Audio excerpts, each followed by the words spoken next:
Mucho gusto. Les recordamos que el ring, estas grandes ideas, estos debates, estos conflictos intelectuales para empoderar la mente humana son patrocinados por la Ciudad de las Ideas.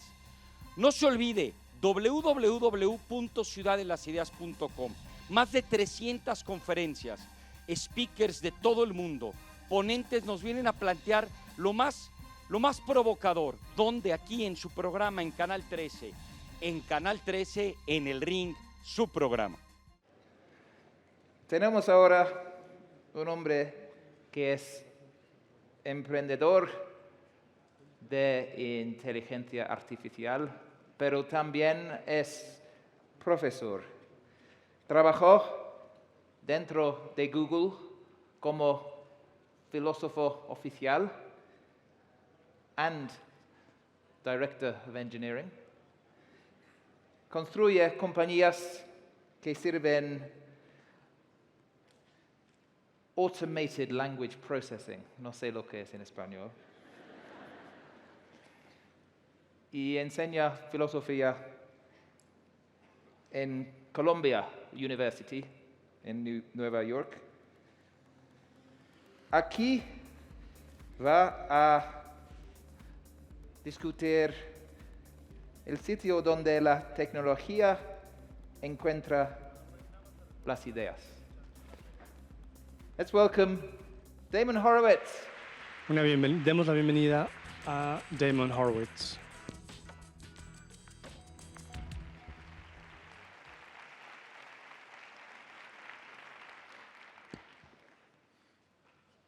How much education ¿Cuánta do you need educación before you die?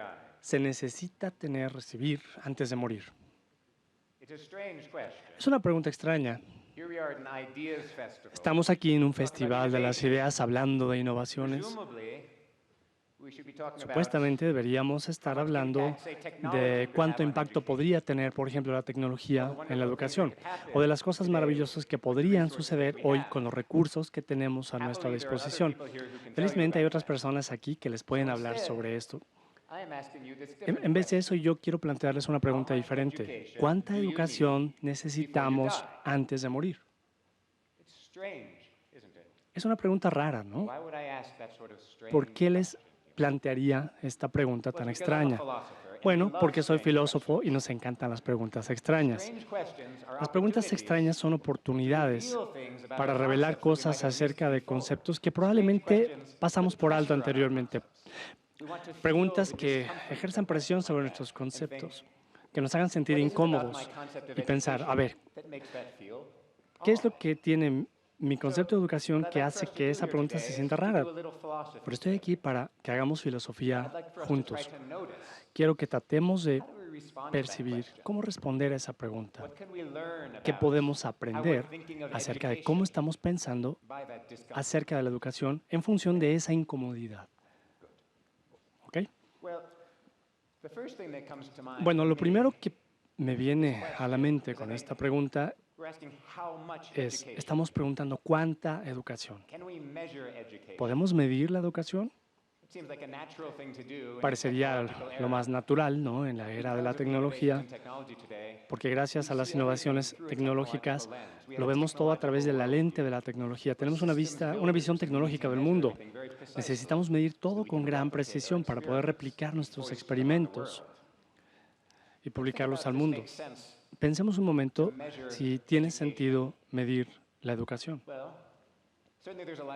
Definitivamente hay muchos debates en torno a la evaluación. Para la gente de la tecnología, el mejor tipo de prueba es la de opción múltiple. En ese caso no hay que preocuparse de que el alumno se salga de control y que escriba algo creativo, ¿no? Simplemente tiene que elegir una respuesta y la computadora la califica automáticamente. Con un público como este, no necesito dedicar tiempo a criticar los exámenes de opción múltiple, pero existen otras maneras que son menos obvias en las que tenemos que analizar nuestras ideas sobre cómo medir la educación. ¿Qué es lo que cuenta como educación? Es una progresión de cosas que hay que aprender y esa es la educación. Si seguimos esa progresión, en algunas materias como matemáticas Esto parecería ser lógico. Hay una serie de cosas que uno tiene que aprender para poder manejar correctamente las fracciones. Pero en otras materias, en otros temas, es un concepto muy extraño que es una secuencia de cosas se consideraría como educación. Pensemos, por ejemplo, cuando estamos leyendo una gran obra, una novela, algo de la historia, incluso una obra sobre filosofía, definitivamente podríamos especificar cuáles son las cosas más importantes acerca de esta obra, enumerarlas, y eso solo cuenta como educación si lo hemos leído. Decimos, ok, el camino de la educación es a través del texto. Pero como que algo no cuadra en ese esquema. Veamos un ejemplo quizá para ilustrarlo. La República de Platón. ¿Quién aquí ha leído La República de Platón? Muchísimos de ustedes. Obviamente es un público muy bien educado. ¿Pueden bajar la mano, por favor? Quienes no la hayan leído, ya va a salir la película, les va a encantar. La República de Platón es una gran obra, es una historia de amor, de hecho, acerca del amor a la sabiduría. Y hay mucho que podemos aprender al respecto. Quienes ya la leyeron, quisiera que piensen qué es lo más importante acerca de esa obra. ¿Qué fue lo que les llamó la atención, lo que se les quedó? No tienen que decírmelo ahorita, está bien. Pueden tomar nota en un papelito y a lo mejor compartirlo con alguien después de la sesión. Como speed dating intelectual, ¿no? Compartir lo que recordamos acerca de Platón. ¿Cuál creen ustedes que sea la probabilidad de que dos de ustedes, hayan escrito exactamente lo mismo en su papelito? Yo creo que es muy poco probable. Cuando yo imparto clases, una clase grande, quizás 100 alumnos, recibo 100 respuestas diferentes. A lo mejor un académico joven que solo está interesado en si un diálogo se relaciona con otros diálogos y si es la voz pedante de Sócrates. A lo mejor hay un ingeniero que responde de otra manera y que diga, ¿cómo es que a Platón le fascinan tanto las matemáticas? Porque las matemáticas son un tema de la ingeniería y va a utilizar matemáticas para resolver estos problemas de la ética y la política. Y a lo mejor hay un artista que reacciona de otra manera. A lo mejor al artista le gusta la idea de que a Platón le gusta Homero, pero le condena a los otros poetas. Platón llama a la razón la canción que canta la dialéctica. Entonces utiliza un lenguaje artístico, pero es una mala imitación de la realidad. Y así sucesivamente, ¿no? Sí, hay un timer aquí, pero hay 100 respuestas diferentes con 100 alumnos diferentes. Lo importante es que a la hora de leer un clásico, el clásico te lee a ti. Hay un camino, un número infinito de caminos. Si acordamos reducimos el número de caminos y decimos, lo importante que hay que aprender es esto y esto y esto, entonces ya no es una gran obra. Volviendo a la pregunta original y pensando en la educación, a lo mejor algo está mal en la idea de que hay que enumerar las cosas que cuentan como educación. ¿De qué otra manera podemos entender este concepto en nuestra pregunta sobre cómo medir la educación? A lo mejor una manera de pensarlo es quizá capturar el fenómeno, como por ejemplo que la educación está sucediendo. Si la podemos ver en el mundo silvestre, hay un interés renovado en esto con la teoría del aprendizaje.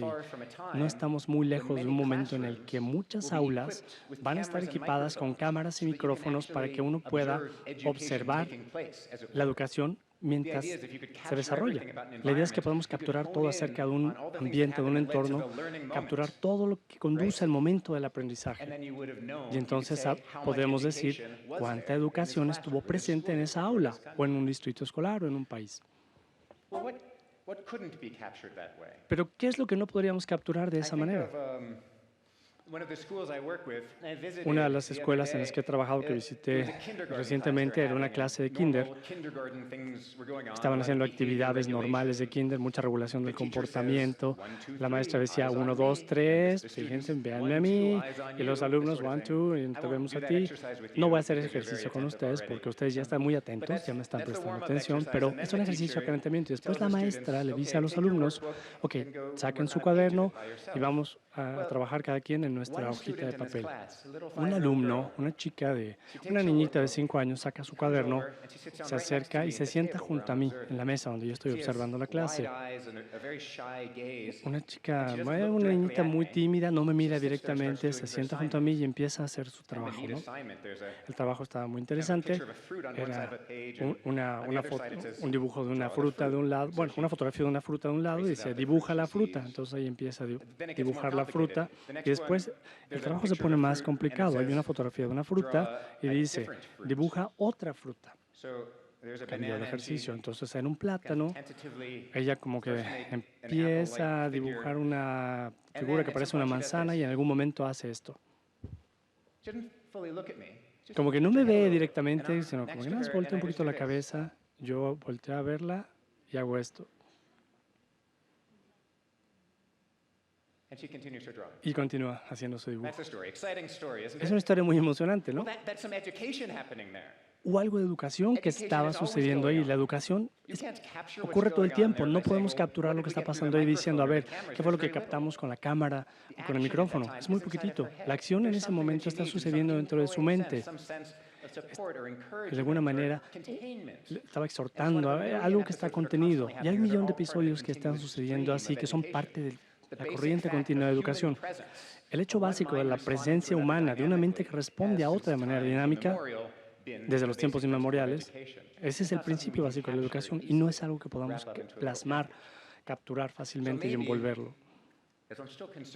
Si todavía me interesa la pregunta que planteé originalmente, creo que tenemos que abordarla de otra manera.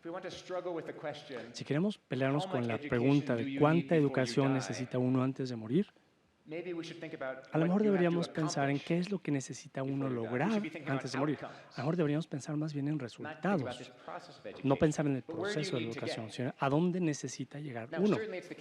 Ciertamente es lo que pasa con muchas de nuestras intervenciones. ¿Qué es lo que queremos hacer? Lo que queremos hacer es tener una población generalmente en un área marginada y llevarla a un cierto nivel educativo para que puedan participar plenamente en la sociedad, para que puedan tener los beneficios cívicos, sociales, que únicamente a los que únicamente se accede a ese nivel.